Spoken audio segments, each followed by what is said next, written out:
잘 오셨어요?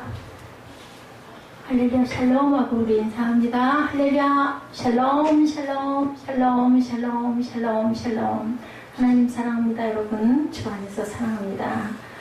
오늘 믿음을 연습하십시오. 예. 이렇게 하나님께서는 특별하게 두들겨서 깨져서 다시 돌아올 수 있게 이광기 씨 같은 분을 사용하시고 내게 능력 주시는 자 안에서 내게 모든 것을 할 수 있나이다라는 고백을 하게 만드는 그런 역사가 분명히 있다라는 것. 똑같은 아들들도 주셨죠. 제가 그 기사를 보고 와, 정말 오늘 말씀에 우리가 정말 산 증거다라는 생각이 들어서 여러분들과 함께 보고 싶었습니다. 능력 있는 삶을 살기 위한 믿음 연습, 오늘 본문 말씀을 통해서 함께 나눠보십니다. 유명한 아이스하키 선수였었던 웨인 그레츠키는 이런 말을 합니다. 쏘지 않는 슛은 100% 들어가지 않는다. 뭐 당연한 얘기죠. 무슨 당연한 얘기를 해. 근데 우리는 쏘지 않고 슛이 들어가기를 바랄 때가 얼마나 많은가. 신앙인들의 가장 큰 바램 중에 하나가 믿음이 자라는 거예요. 그죠? 믿음이 왜 자라기를 원할까요? 믿음이 자라서 내게 능력이 생겨지기를 원하는 거겠죠. 그죠? 근데 만약 우리가 믿음의 발걸음을 내딛지 않고 그런 소원만 가지고 있다면 슛이 안 들어간 것처럼 100% 실패합니다. 오늘 말씀의 부제가 시작이 중요하다라고 제가 한번 여러분들과 함께 나눠봅니다. 이 말씀에 영감을 준 것은 두려움이 속삭일 때라는 그 책에 내용들이 많이 나와 있어서 그것을 여러분들이 응용해서 전해드립니다. 능력 있는 삶을 위한 믿음 연습에 우리 운동장에 한번 들어가 보죠. 한국 전쟁 이후에 가난에서 벗어나 꿈을 이루려는 사람들 여러분들 기억하세요? 저는 기억이 또렷한데 우리 예지하고 사무엘은 모를 거고요. 혹시 우리 에스더 집사님 아실지 모르겠는데 아메리칸들이 한참 열풍이 있었죠. 미국 가는 거, 미국에 그저 이민을 갈 수 있는 거, 이민권을 받을 수 있는 것이 한국인들의 꿈이었어요. 굉장히 가난했던 시절이 있었죠. 미국에 건너간다는 게 굉장히 어려웠습니다. 비자 받는 것도 아주 어려웠고 또 영어로 대화를 할 수 있는 길이 저도 유럽을 잠깐 가보니까 그 언어가 잘 안 되니까 바보 같더라고요. 그래서 정말 언어가 소통이 필요했죠. 그래서 한동안은 우리가 그런 얘기를 합니다. 바디 랭귀지, 몸으로, 손, 발로 다 할 수 있다라는 얘기들도 한동안 하고 웃었어요. 어려운 교회를 돕는 일을 하고 계신 어떤 분의 이야기입니다. 거의 45년 전에 혼자 미국에 가셨다고 그래요. 돈이 없어서 입양하는 고아를 데려가는 조건으로 비행기 표를 얻어서 이분이 갑니다. 근데 그분 하나로 인해서 온 식구들이 미국으로 초청을 받게 됐어요. 전라북도의 시골에 계신 분들이었는데 그 주변에는 모든 가족이 사돈의 8촌까지 미국에 이민을 갈 수가 있었다는 거죠. 요즘 젊은 분들은 이해할 수가 조금 어렵지만 정말 하늘의 별 따기 같은 그러한 아메리칸 드림이었다. 경제적인 부를 일단 가기만 하면 보장을 받을 수 있었던 건 왜냐하면 우리 국민들이 굉장히 열심히 일한다고 그래요. 어디를 가나 그 외국 사람들이 바라볼 때는 진짜 지독하게 잠도 안 자고 기가 막히게 일을 하기 때문에 어디를 가든지 살아남을 수가 있다는 거죠. 누군가 한 사람이 발걸음을 시작함으로 다음 세대의 가족과 다음 세대에 이런 영향을 미치는 것을 우리가 주변에서 봅니다. 아까도 그거 나왔지만은 그 의학도가 있는 가정에서는 또 목사님이 나오신 그런 가정에서는 계속해서 대를 이어서 의학도들이 나오고 그죠? 목회를 하는 가정은 또 자녀들이 꼭 그 뒤를 이어가는 것들을 몇 대씩 보게 돼요. 왜 그럴까요? 그것이 하나님의 천국을 우리에게 주신다는 것을 알다 보니까 자녀들이 주변에 사촌이든 형제든 또 자녀든 이런 부분에서 꼭 그 뒤를 잇는 사람들이 나타나는 거죠. 중요한 것, 첫 발을 내딛는 것, 믿음의 실천이죠. 훈련이고 연습입니다. 능력 있는 삶을 살기 위해서 바로 내가 딛는 믿음의 발걸음이 무엇이 되어야 할까? 우리가 한번 돌아보고 생각해 봅니다. 능력 있는 삶의 주제에 가장 많이 등장하는 단어가 있다면 여러분들 두려움이에요. 두려움. 오늘 본문에도 나타나죠. 6절에 보니 아무것도 염려하지 말고 하고 나타납니다. 이게 바로 이 염려하는 것이 뭘로 돼요? 두려움으로 변하잖아요. 내가 이게 무슨 질병이 있는 게 아니야? 이런 생각을 자꾸 어떤 증상이 있다 보면 두려워져. 혹시 내가 암이 걸린 건 아니야? 불치 어떤 나쁜 게 내 안에 들어와 있는 거 아니에요? 두려움으로 다가온다라는 거죠. 자, 두려움을 이기는 능력이 우리에게 필요한데 믿음으로 시작하는 믿음 연습이 분명히 필요하다. 우리의 첫걸음이 맹목적인 것이 아니라 하나님을 믿는 믿음으로 첫 발을 내딛는 것. 하나님을 알지 못하는 사람들이 가장 불확실하고 두려운 일이 될지 모르지만 우리는 능력 주시는 자 안에서 우리가 모든 걸 할 수 있나이다 라고 고백하기 때문에 오늘 본문 6절이죠. 아무것도 염려하지 말고 모든 일에 뭐에 기도와 간구로 너희 구할 것을 뭘로 구하라고요? 감사함으로 하나님께 아뢰라고 얘기하시네요. 그냥이 아니라 감사함으로 아뢰라. 그리하면 모든 지각에 뛰어난 하나님의 평강이 그리스도 예수 안에서 너희 마음과 생각을 지키시리라고 말씀합니다.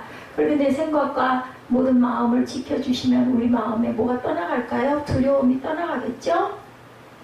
그러면서 말씀하시죠. 8절에 보니 형제들아 하고 얘기를 합니다. 이 빌립보서는 누가? 바울이 엑빌골몬 그죠? 옥중 서신입니다. 옥에서 빌립보 교회에 보낸 그런 서신서죠.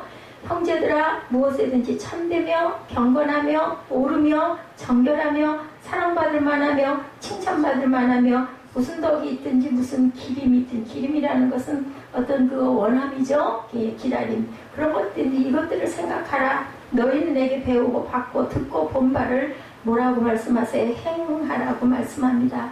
그랬을 때 평강이 하나님이 너희에게 함께 하신다. 내가 주 안에서 크게 기뻐하면 너희가 나를 생각하던 것이 이제 다시 싹이 남이니 너희가 또한 이를 위하여 생각은 하였으나 기회가 없었느니라. 바울은 나는 정말 궁핍에 처할 줄도 알았다. 그죠? 어떤 형편인지 나는 자족하기를 원했다라고 오늘 본문에 쭉 얘기를 하죠. 비천에 처할 줄도 알고 풍부에 처할 줄도 알고 모든 일 곧 배부름과 배고픔과 풍부와 궁핍에도 처할 줄 아는 일체의 비결을 배웠다. 그러시면서 마지막으로 13절이죠. 지난주에도 지지난주인가요? 이 부분이 본문 우리 성글로 올라왔던 일이 있어요.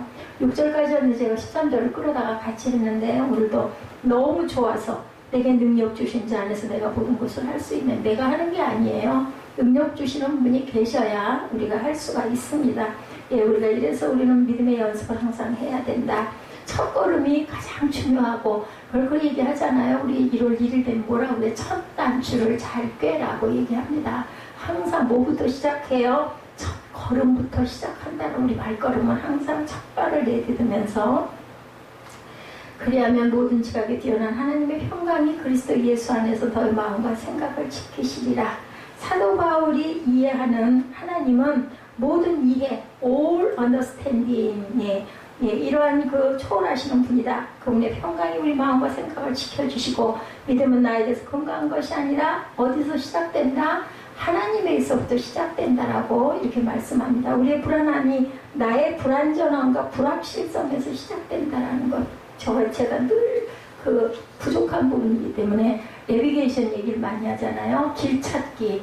모르면 불안하잖아요. 내가 부족하니까 그걸 알기 때문에 불안하고 두려워하는데 잘 찾아가시는 분들은 전혀 걱정 안 해요. 어디 가면 오히려 즐거워해요. 즐기면서 와요. 근데 저는 생소한 길 가려면 막 미리부터 걱정하고 염려하고 물어보고 레비에다 찍어놓고도 또 뭐 모의주행도 해보고 그리고 그 다음에는 맨 마지막에 얼굴 주차장은 어떡하지? 이렇게 두렵고 근심 걱정이 쌓인다라는 거죠.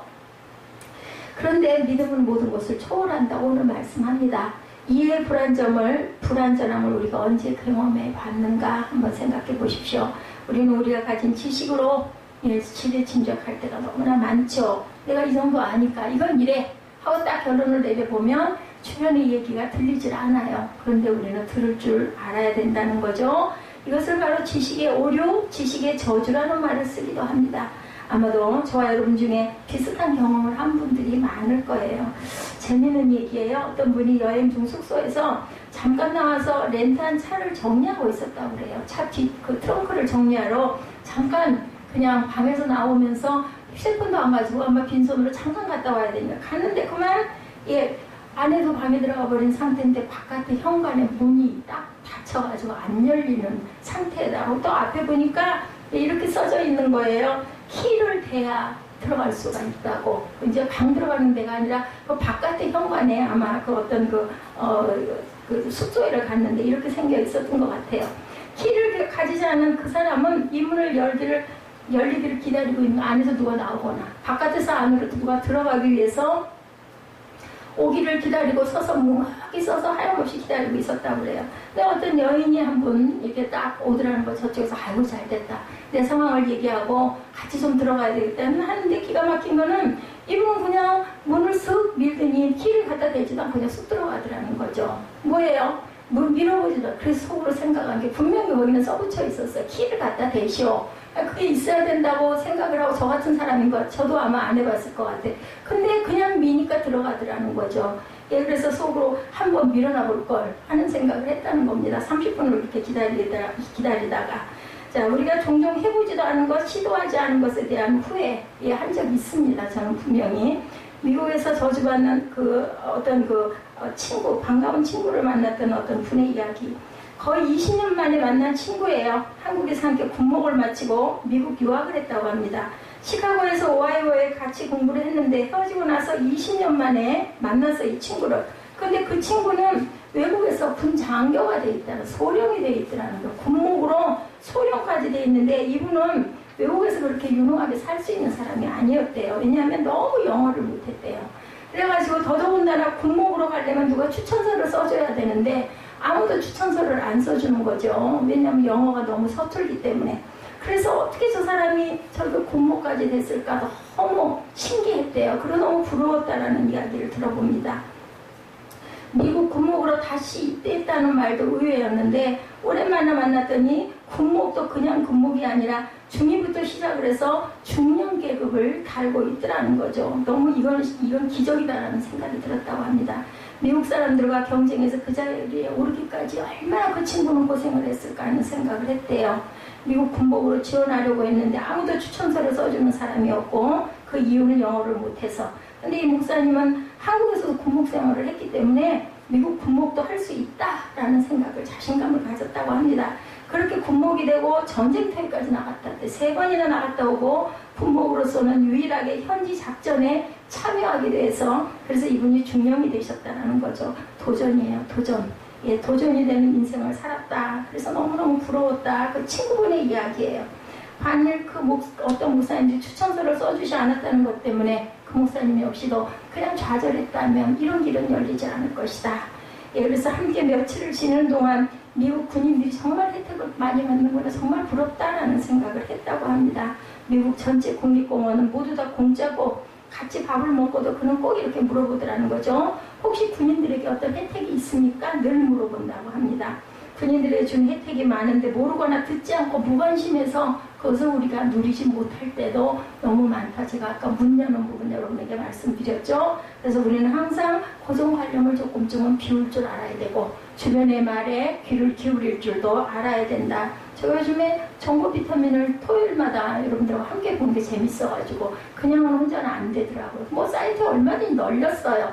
근데도 그게 함께 집중을 해서 보면, 또 전하려고 고르다 보면 집중을 하게 되더라고요. 그냥은 안 되는데. 그래서 제가 많은 것을 느끼고 많이 얻고, 내가 정말 너무 고집이 세고 고지식했구나라는 생각을 합니다. 그러다 보니까 뭐 몇 가지 되지도 않지만, 뭐 먹으려고 할 때, 예를 들면 아이스크림 하나를 먹을 때 이거 먹으면 안 좋은데, 그러다 보면 많이 안 먹게 되고, 라면도 먹으려고 할 때 이거 국물은 안 좋다지 뭐 이렇게 되고, 거기에 노예가 돼서는 안 되지만 굳이 나쁘다는 걸 열심히 먹을 필요가 없잖아요. 아침에 바나나도 아침 바나나 먹는 게 좋지 않다고 합니다. 그런데 거기에 우유를 넣어서 갈아 먹으면 괜찮다는 거, 우유가 식품이 들어가니까. 그래서 오늘 아침에도 우유를 갈아서 한 잔씩, 예, 우리 꿈동이도 먹여주고 저도 조금 먹었습니다. 뭐 이렇게 우리가 항상 열린 마음, 열린 눈의 자세가 필요하다. 그래서 우리는 믿음 연습이란 우리가 담대하게 하나님께서 주신 특권을 누리는 거예요. 아까 그 군목 그분의 얘기처럼 혹시 우리에게 주는 혜택은 없습니까? 혹시 이것은 어떻습니까? 이렇게 우리가 항상 생각할 줄 알아야 된다. 내가 얻고 싶은 것이 아니라 하나님께서 주시고자 하는 것을 우리는 누릴 줄 알아야 되겠다. 아까 영상의 쉼, 그죠? 노동과 쉼은 하나님께서 주신 축복이에요. 열심히 일한 사람이 단잠도 잡니다. 열심히 일하고 나야 쉬는 게 너무 좋잖아요. 휴식이 너무너무 귀하고 그게 안식으로 느껴지지. 매일 노는 사람은 그 쉬는 게 뭐 쉬는 것 같이 느끼겠어요? 맨날 똑같은 그 지겨운 그 노는 부분인데. 그렇기 때문에 하나님께서 우리에게 주신 특별한 혜택을 여러분들 잊지 마시고 꼭 찾아보시고 경험하시고 발을 딛고 행동하시는 여러분들 되시기 바랍니다. 그런데 이 믿음 연습을 가로막는 장애 요인은 또 무엇일까? 있겠죠? 하나님을 믿지 않는 사람들은 아까 얘기한 것처럼 변화를 굉장히 두려워합니다. 그래서 하나님께서 변화시켜 주실 것에 대한 두려움이 있는 거죠. 왜냐하면 자신이 없기 때문에. 자신의 인생을 뭘로 내 것으로 착각을 하기 때문이라는 거예요. 아이 뭐 그게 되겠어 이런 생각을 한다라는 거죠. 아까 이광기 집사님 뭐 광성교회인가 나가시더라고요. 그분이 아들을 벼랑간에 그 신종플루로 잃어버리고 나서 기가 막혔다는 거 뭐 몇 년 되지도 않았더라고요. 보니까 그렇게 해서 잃고는 땅을 치고 통곡을 하고 아내는 기절을 하고 저 여자 딸아이가 하나가 있었던 것 같아. 딸하고 아들하고 둘이었는데 잃어버리고 나는데 그 IT에 그 지진이 일어났는데 가서 봉사하지 않겠느냐. 방송국에서 연락이 왔다고. 이분이 뭐 탤런트시잖아요. 이분에 대해서 잘은 모릅니다. 그래가지고는 마음이 내키지 않아서 아내한테 얘기를 했더니 아까 얘기한 것처럼 수스러지지도 않은 슬픔 속에서 도대체 왜 내 아들을 이렇게 그 착한 아들을 그러고 있는 그 시름 속에 있을 때 연락이 와서 결단이 안 나서 아내에게 얘기를 했더니 아내가 아무 말도 안 하고 아들의 옷, 그 죽은 아들의 옷을 두 가방 가득 담아줬다는 거죠. 아무 말도 없이. 그래서 그 두 가방을 들고 IT를 방문해보니 자기 아들은 돌아갔지만 너무너무 불쌍한 아이들이 너무나 많았다는 거죠. 너무 불쌍해. 불쌍해서 눈을 뜨고는 볼 수가 없었다는 거죠. 그래서 지금은 아주 크게 뭐 학교도 세우고 아들의 이름을 따가지고 또한 학교를 2016년에 설립을 한 그러한 그 귀한 얘기도 그런으로 인하여 이분은 엄청나게 하나님이 높여주셨잖아요. 어디를 가도 뭐 이 사람 이름을 우리가 예전에 알았겠어요? 근데 그래서 정말 제가 그 기사를 우리 그 국민일보에 놨더라고요. 그래서 찾아보니까 그 유튜브에 많이 올라와 있어서 제가 그걸 봤습니다. 하나님의 발걸음을 내딛는 사람에게 찾아오는 이러한 축복, 그분이 슬퍼하고 아파하고 그냥 주저앉았더라면 시리에 빠져가지고 그죠? 술하고 친구나 했겠죠. 그죠? 근데 그렇게 해가지고 또 아내하고 가족을 모두 다 데리고 선교를 하러 갔다가 거기서 하나님께서 또한 생명의 씨앗을 주셔서 아들이 지금 성장을 하고 있다라는, 아빠를 똑같이 닮았다고 그러죠? 그런 아들을 하나님 주셨다고 합니다. 믿음의 발걸음을 내딛는 사람에게 찾아오는 축복이에요. 새로운 사람들을 만나는 것, 지금까지 살아왔던 삶에서 경험해보지 못한 불편함도 따르고 모든 상황이 변화되는 혼란도 포함됩니다. 나이가 들수록 이렇게 새로운 데 어떤 시도하는 게 굉장히 느려요. 결단도 빠르지가 못하고 망설임도 많고 두려움도 많습니다. 제가 지금 수영장을 못 가잖아요. 아까도 유산소 운동이 그렇게 좋다고 하는데 뭐 이유는 있습니다. 엄청 바쁘고 몸도 고나고 집에 왔다 갔다 하는 것도 너무나 힘이 든데 거기서 이틀을 빼가지고 아침마다 새벽마다 그 짓을 하고 어떻게 돌아올까. 근데 뭐 너무너무 죽겠으면 어쩌겠어요. 가지 않겠어요? 이렇게 얼른 변화. 젊은 분 같았으면 아마 시도를 해봤을 거예요. 한두 번이라도 가봤을 거예요. 뭐 준비할 것도 많고 뭐 이유도 많죠. 핑계도 많고. 믿음은 긍정적 사고방식이 아니고 본문 11절을 통해서 우리가 배우는 믿음에 대한 중요한 정의는 얘가 궁핍하마로 말하는 것이 아니니라 어떠한 형편이든지 나는 자족하기를 배웠노니. 자족이라는 말, 어떤 형편이라는 말, 여러분들 저도 지금 그 얘기하죠. 어떤 형편, 내 상황이 이런데 내가 이래서 어떻게 그걸 하겠어. 아유 이것도 힘들어 죽겠는데 뭐 이런 그 얘기. 말 그대로 어떤 상황이 자신을 둘러싸고 있든지 문제가 되지 않는다. 바울은 얘기하는데 자족하는 나는 그것을 잘 누릴 줄 안다라는 거죠. 우리에게 필요가 있다는 것은 불편하다는 거예요. 불편하니까 뭐가 필요한 거 아니겠어요? 제가 불편하니까 병원을 갑니다. 제가 불편하니까 여기저기다 지식인에게까지 물어봤어요. 제가 이걸 좀 알고 싶어서. 못 고치는 거라면 어쩔 수가 없는데 몰라가지고 이러고 앉았다면 어리석은 거고 미련한 거니까 도대체 뭐 때문에 이럴까인 거예요. 뭐 때문에 이럴까. 그렇게 되는 거죠. 필요가 있다는 것은 불편합니다. 불편함이 나를 저주하는 것이 아니라 불편함 가운데 나를 인도하시는 하나님을 바라볼 줄 알아야 된다. 아까 이광희 집사님처럼 너무 아프고 괴롭고 죽겠고 하다 보니까 그래서 주변으로 눈을 돌리게 된다는 거예요. 나보다 더 아프고 나보다 더 환경이 열악하고 나보다 더 슬픈 사람들을 보고 불쌍한 마음이 우리 그런 거 있잖아요. 공감한다고 그러죠. 아우 내가 이렇게 힘들고 죽겠는데 어머 보니까 나보다 더한 사람도 있는데 얼마나 힘들까 이런 마음이 든다라는 거죠. 바울이 믿음을 가지고 하나님을 바라는 것은 그가 궁핍하기 때문에 믿음을 가지고 하나님께 기도하면 궁핍함을 피할 수 있다는 차원의 문제가 아니라는 것.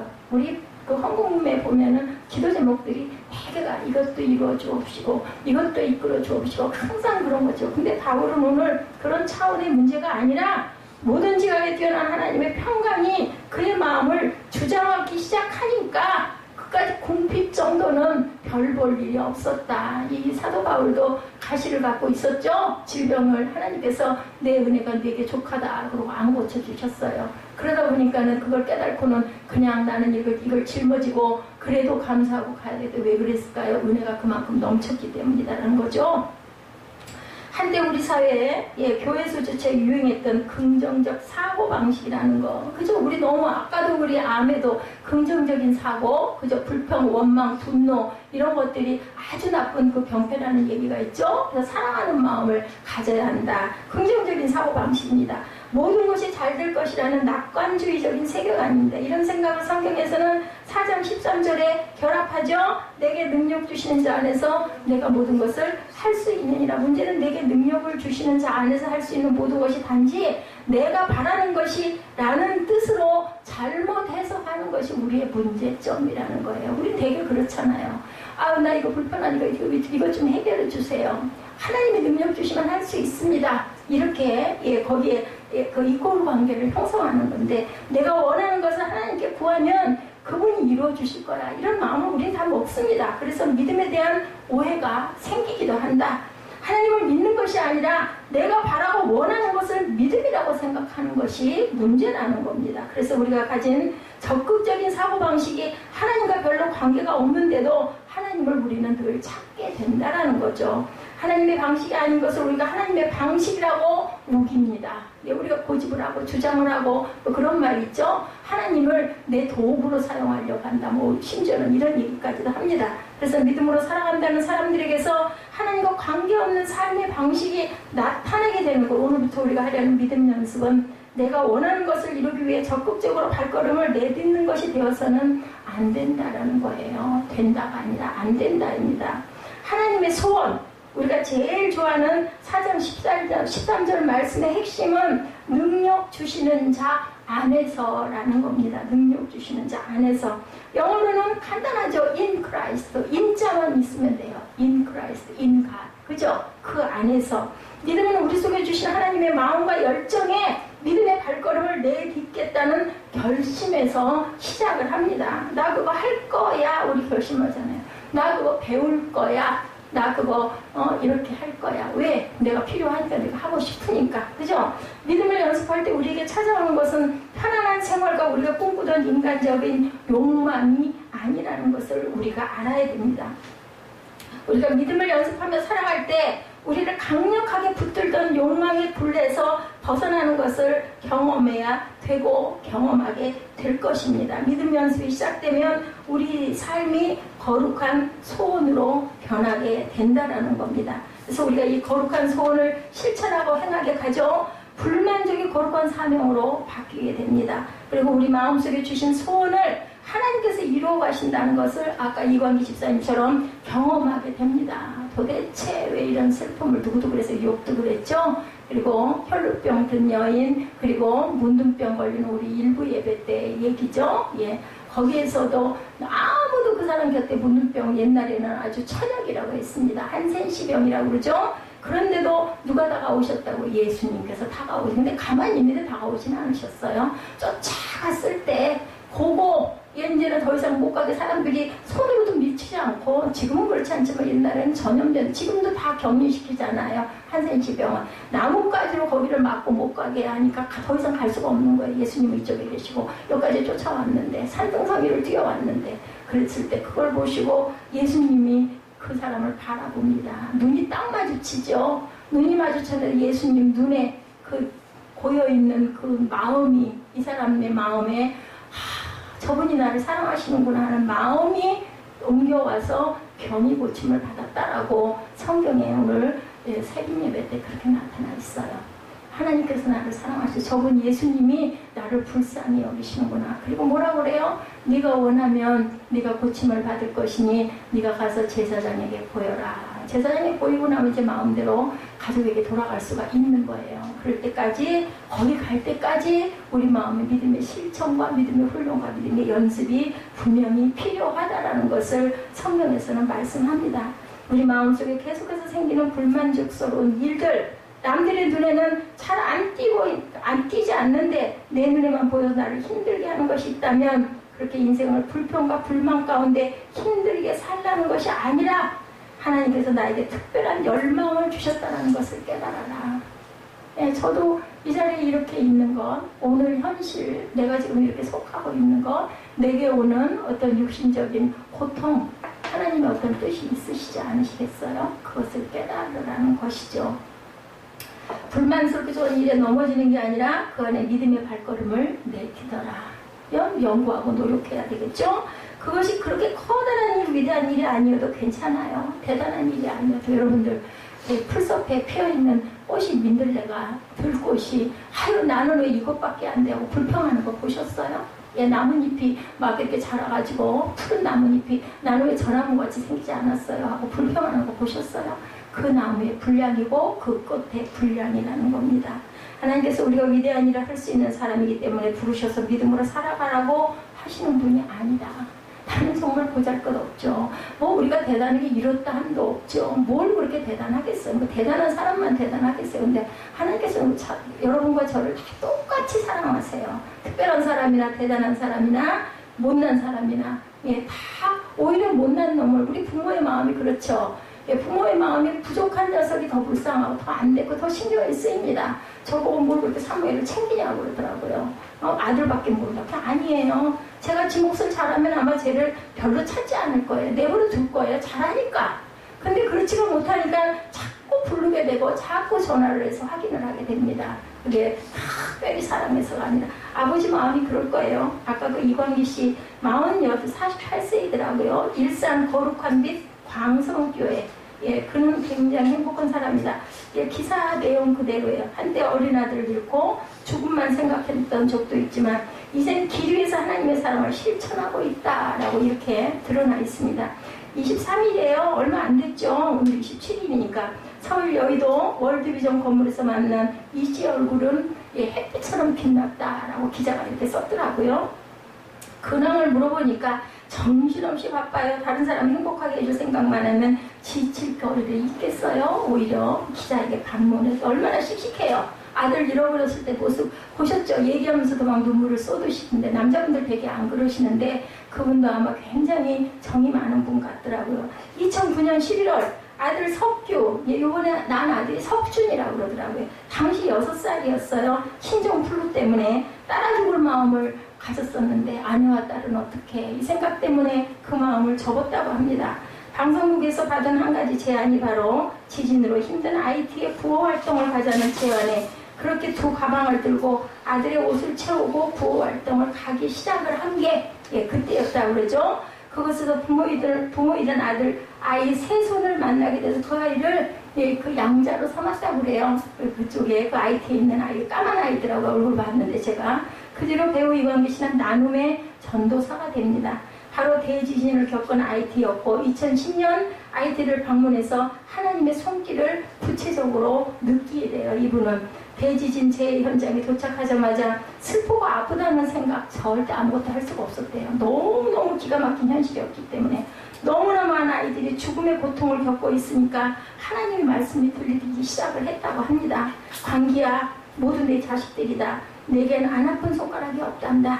저 고통받는 아이들을 보라 이렇게 말씀하시더랍니다. 정신없이 아이들을 돌보고 예, 잠에 골아 떨어졌는데 아들이 꿈에 보이는 거예요. 아까 얘기하죠? 천국에서 정말 행복하게 지내면서 얘기하더라는 거죠. 내 친구들을 돌봐주세요. 그걸 꿈을 깨고 나서는 이분이 정말 내 사명이 소명이 여기 있구나라는 것을 깨달았다고 합니다. 2010년 아내와 필리핀 클럽으로 봉사활동을 다녀온 뒤 이렇게 새 생명을 얻어서 2012년 1월에 차남 준서가 태어났다고 그래요. 이 씨는 봉사활동에 막중한 책임감을 느낀다고 얘기하며 이제는 누군가 나를 따라올 것으로 믿기 때문이다. 실제로 하나님을 영접하는 사람들도 주변에 늘어나고 있고 IT 학교를 세우는데 공을 세운 작가에게 덕분에 벽돌 몇 장을 올렸습니다. 라고 문자로 보냈더니 심장이 터질 것 같다고 그 작가는 그렇게 대답을 하더랍니다. 하나님 사랑의 씨앗이 된 다른 열매를 맺는 것 정말 대단하다. 이분의 이야기예요. 국내 아이들은 왜 안 돌보냐고 비판도 있다고 합니다. 그런데 얘기합니다. 우리 아이들은 어려워도 당장 죽지는 않지만 제3세계에 있는 이 아이들은 돕지 않으면 당장 죽습니다. 이렇게 대답을 했다는 거죠. 그만큼 절박한다고. 하나님도 생명을 살리는 게 최우선이라고 하실 것이다. 예, 그는 31일부터 다음 달 5일까지 마포구 달라스퀘어 갤러리에서 IT 아이들을 위한 희망을 주제로 자서전 아이디름을 개최한 이분이 사진작가이기도 하더라고요. 그래서 유명한 분들과 함께 거기서 그 자선전을 열고 거기서 나온 그 수익금으로 IT의 초등학교를 세우는 것이 꿈이라고 합니다.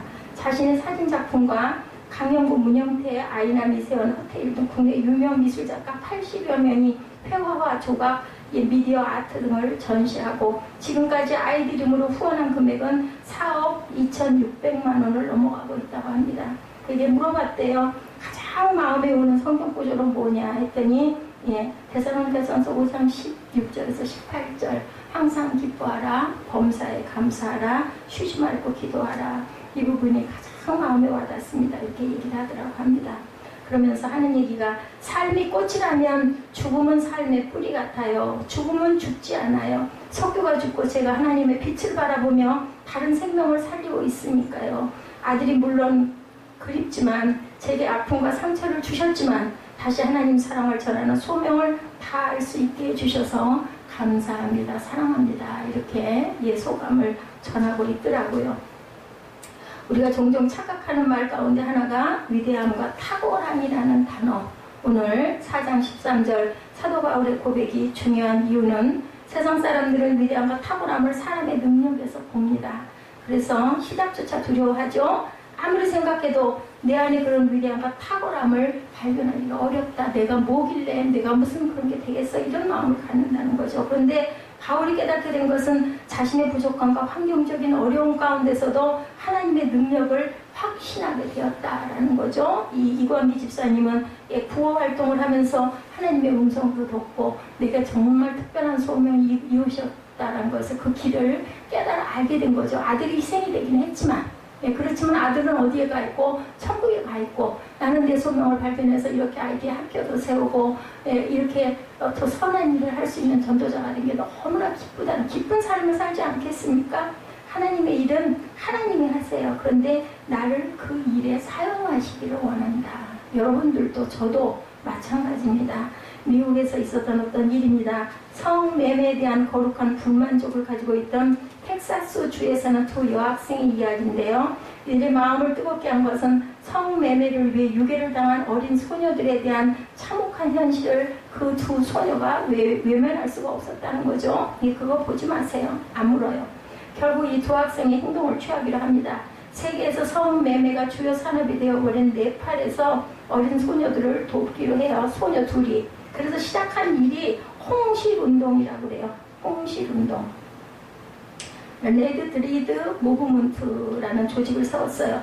네팔에서는 매년 11,000여 명의 어린 소녀들이 가족이나 남편 혹은 유괴범들에 의해서 인도 등지로 팔려나간다고 그래요. 홍실운동이라는 이름은 구출된 여성들이 짜는 소박한 홍실 팔찌에서 비롯이 됐다고 합니다. 이 팔찌를 공정한 임금을 제공해서 매입하고 그 돈으로 다른 성매매 여성들을 구출하는 일에 사용되고 있다고 그래요. 네팔 국경에는 국경 감시원들이 있어서 피해 여성들을 찾아내고 그 돈으로 후원을 한다고 그러죠. 구출된 여성들은 훈련과 상담을 받고 소망을 갖게 됩니다. 이 두 여학생이 시작한 운동으로 매년 여러분들 1,500명의 여성이 성매매의 악몽의 현실에서 구출을 받는다고 합니다. 희생된 모든 여성을 구출해내지는 못하지만 그래도 매년 1,500명의 인생을 바꾸는 일을 두 여학생으로 시작이 됐다는 거죠. 위대한 일은 여러분들 위대한 힘을 가진 사람에게서 시작되는 것이 아니라는 것을 믿으시기 바랍니다. 하나님께서 주시는 마음에 참을 수 없는 열정을 가진 사람들이 믿음으로 발걸음을 내딛는 운동에서부터 시작된다. 이것을 저는 여러분들에게 믿음 연습이라고 전하고 싶습니다. 우리가 지금 기다려야 하는 일들이 있는데 잘 되지 않을 때가 있죠. 그리고 우리가 지금 놓아야 할 일들이 있는데 포기가 되지 않을 때가 있습니다. 분명히 우리가 지금 용기를 내어야 하는 순간이 있는데 용기가 나지 않을 때가 있습니다. 우리가 지금 하나님을 붙드는 것 말고는 방법이 없는데도 잘 되질 않고 잘 믿어지지가 않고 그것이 과연 될까? 아예 무슨 설마 눈에 안 보이니까 이런 생각을 분명히 할 때가 있습니다. 근데 우리가 그럴 때일수록 믿음 연습에 들어가야 된다. 발길을 뗐죠. 이건희 집사님은 가방 2개를 들고 IT로 향했습니다. 그것도 하나님의 인도하심일 것이고 이 사람이 탤런트가 되었던 것도 아들을 잃을 것도 하나님은 알고 계셨을 것입니다. 그래서 믿음 연습에 들어가야 되는데 내가 아닌 하나님을 향한 한 걸음이 필요하다. 첫 단초, 첫 번째 발걸음, 첫사람. 예, 아까 어떤 가족이 전라북도에 있는 모든 가족이 그 아메리칸 드림을 한 사람이 그쪽으로 감으로 인해서 모든 가족이 이민을 간 것처럼 우리는 첫 단추가 될 수 있다는 거죠. 피터 윌슨의 저서 두려움이 속삭일 때 보면요. C.S. 루이스가 쓴 천국과 지옥의 이혼에서 소개되는 이야기가 나오는데 이 책에는 천국으로 향하는 많은 영혼이 유혹과 장애물을 만나고 안타깝게도 일부는 거기서 무릎을 꿇는 모습을 생생하게 그리고 있습니다. 그 영혼 중에 도마뱀 모양의 뭔가를 어깨에 붙이고 다니는 젊은이가 있는데 루이스는 그 도마뱀이 정욕을 상징하는 것으로 그 책에서 묘사하고 있습니다. 이 기생충과도 같은 존재는 젊은이들에게 끊임없이 악한 말로 속삭입니다. 안타깝게도 이 젊은이는 이 도마뱀 없는 삶을 상상할 수가 없는 거예요. 그걸 떨쳐버려야 되는데 왜냐하면 유익을 주고 도움을 주고 그걸 의지하고 있기 때문에 떨쳐버릴 수가 없다는 거죠. 이 젊은이는 삶의 밑부분을 받아들이고 살아가야 되는데 그렇지만 이 도마뱀이 어깨에 붙어있는 한 절대로 천국에 들어갈 수 없는 C.S. 루이스에 쓴 천국과 지옥의 이야기입니다. 그런데 한 장면에서 천사가 이 젊은이에게 다가와 어깨에 붙은 도마뱀에서 벗어나기를 원하느냐고 물어봅니다. 하지만 젊은이는 마음속에 천국을 향한 소망이 있지만 도마뱀이 없는 삶을 어떻게 내가 살아? 나 자신이 없어. 이런 생각을 한다는 거죠. 심지어 도마뱀에서 떨어지면 죽을 것 같다는 생각도 합니다. 마침내 젊은이가 절박한 심정으로 부르짖습니다. 하나님 저를 도와주세요. 뭐 헬프미, 오 마이 갓 헬프미 하지 않았겠어요? 이렇게 얘기를 합니다. 천사에게 필요한 것은 젊은이의 이 한마디였다라는 겁니다. 천사는 도마뱀을 붙잡아 젊은이 어깨에서 떼어냅니다. 도마뱀은 땅바닥에서 꿈틀거리고 그러다가 도마뱀은 죽은 것이 아니라 아름다운 말로 변화를 합니다. 젊은이는 이제 기쁜 표정으로 말에 오르고 천사의 축복을 받으며 하늘의 언덕으로 달려갑니다. 믿음의 연습이란 바로 이런 거라는 거예요. 내가 죽을 것 같지만 그걸 떨어뜨려 버리고 나면 하나님께서 새로운 길을 분명히 열어주신다는 걸 여러분이 믿고 발을 떼라. 한 걸음을 시작해라. 그죠? 홍해바다를 어떻게 했어요? 지팡이를 내어 밀었을 때 요단강의 제사장들이 발을 디뎠을 때 요단강이 갈라지고 홍해바다가 갈라졌다라는 것. 예, 그리고 도와주세요. 하나님께 기도하시는 여러분들 하나님을 기다리고 계십니다. 우리 마음속에 주신 열정으로 살아가기를 위해서 용기를 내는 것. 믿음을 연습할 때 두려웠던 것이 더 이상 두렵게 느껴지지 않게 된다는 거죠. 정욕의 도마뱀이 열정의 백마로 변해서 우리를 태우고 달리기 시작하고 거룩한 열정을 따라 행동하며 산다는 것은 문제가 없어지는 게 아니라 그 문제를 이길 능력과 믿음으로 나아간다는 오늘 본문 마지막 절 13절 말씀이 내게 능력 주시는 자 안에서 내가 모든 것을 할 수 있나이다라는 고백이 나오게 되는 것. 그 위에 뭐가 있어요? 그 앞에 내가 버리고 내가 비우고 내가 행해 나아갈 때 그리고 하나님께 헬프미 하고 도움을 요청할 때 하나님께서는 그것을 능력으로 역사하신다는 것을 절대로 잊지 마시기 바랍니다. 카일 아이들먼이 쓴 팬인가 제자인가라는 책에 보면 이런 말이 나옵니다. 복음서에서 예수님이 나를 믿으라는 말은 4번밖에 하시지 않았지만 나를 따르라는 말은 20번이나 하셨다. 이렇게 나타납니다. 믿음이 중요하죠? 하지만 믿음의 발걸음을 내딛지 않으면 믿음은 추상적인 유희에 지나지 않는다라는 것. 믿음의 발걸음을 내딛는 것은 우리의 삶이 하나님 안에 있음을 잊지 않는 것이다라는 것.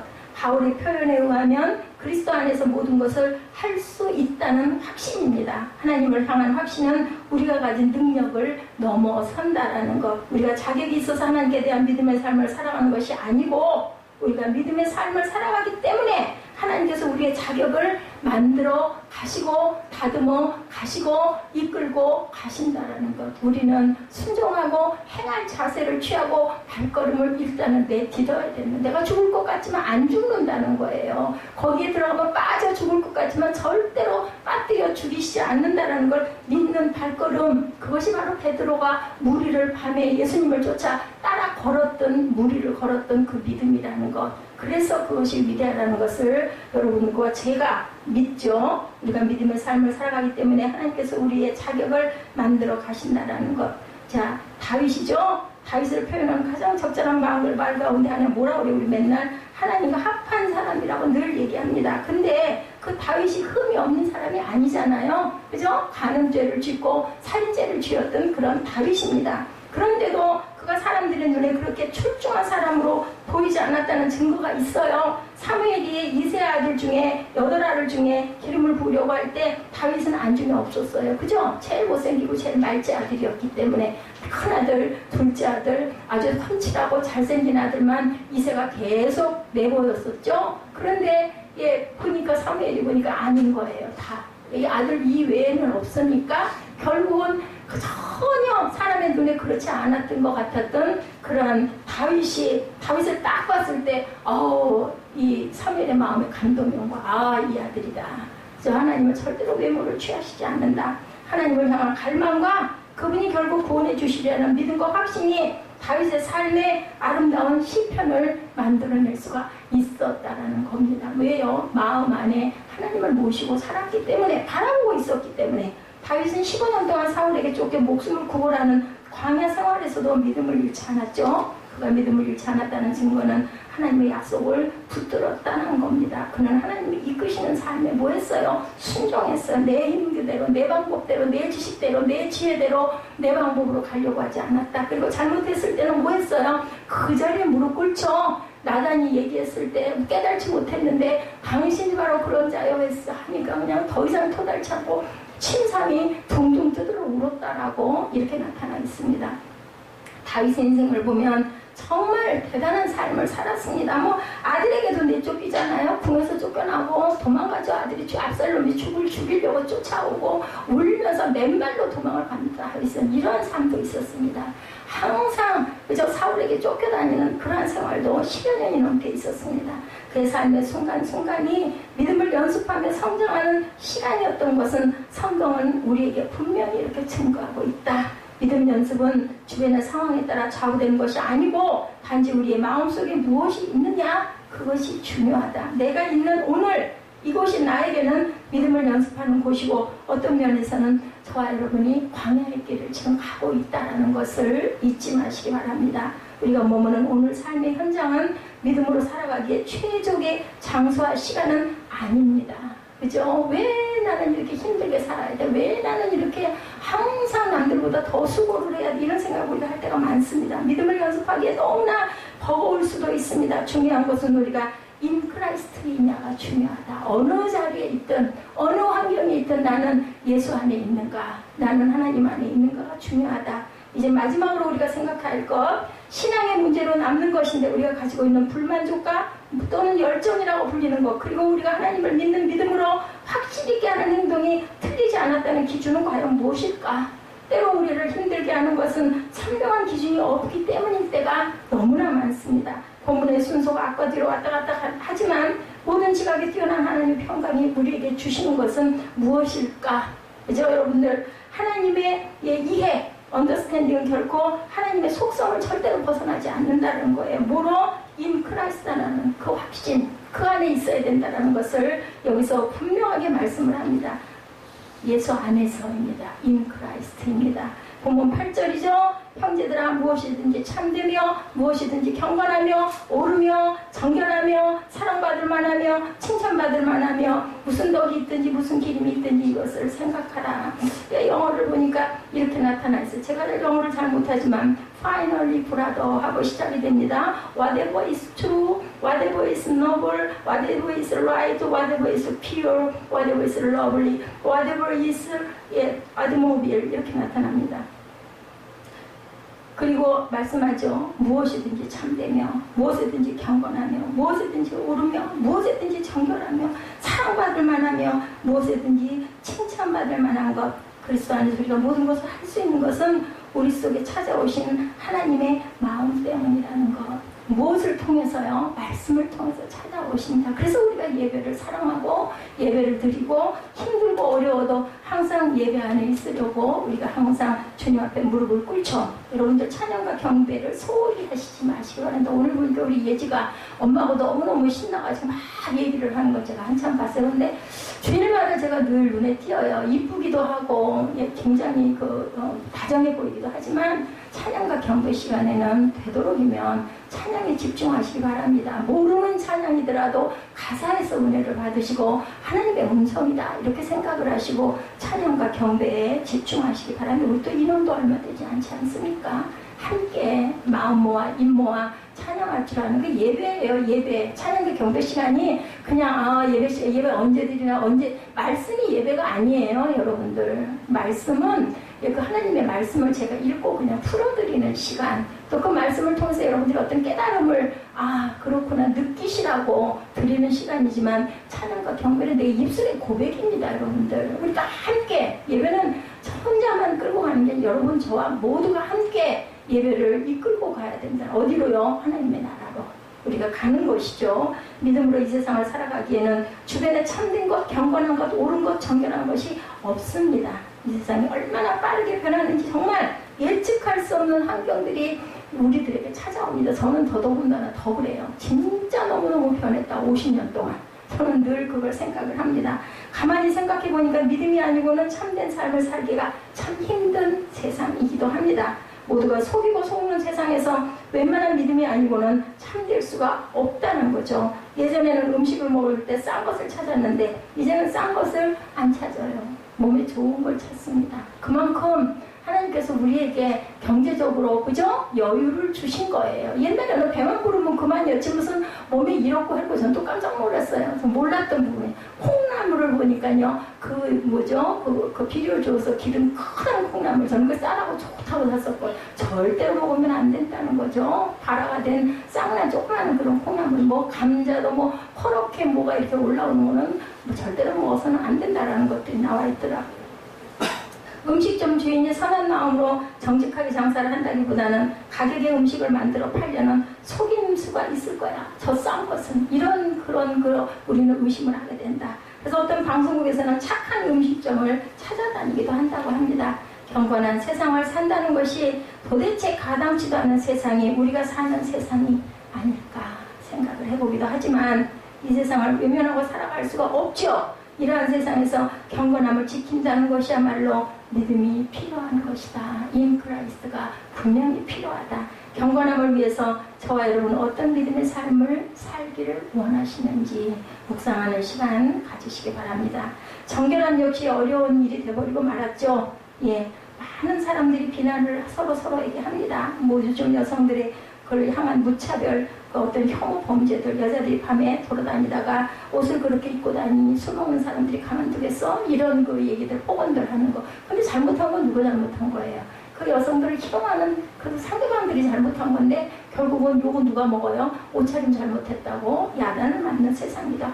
피해자는 억울할 수도 있죠. 가해자에게 잘못을 물어야 하는 것도 사실인데도 불구하고 우리가 살아가는 삶의 환경에서 정결함과 거룩함의 모습이 사라져간다는 것을 우리는 안타까워합니다. 우리가 자신을 경건하고 정결하게 하는 노력에서 너무 멀어져 있는 것은 아닐까.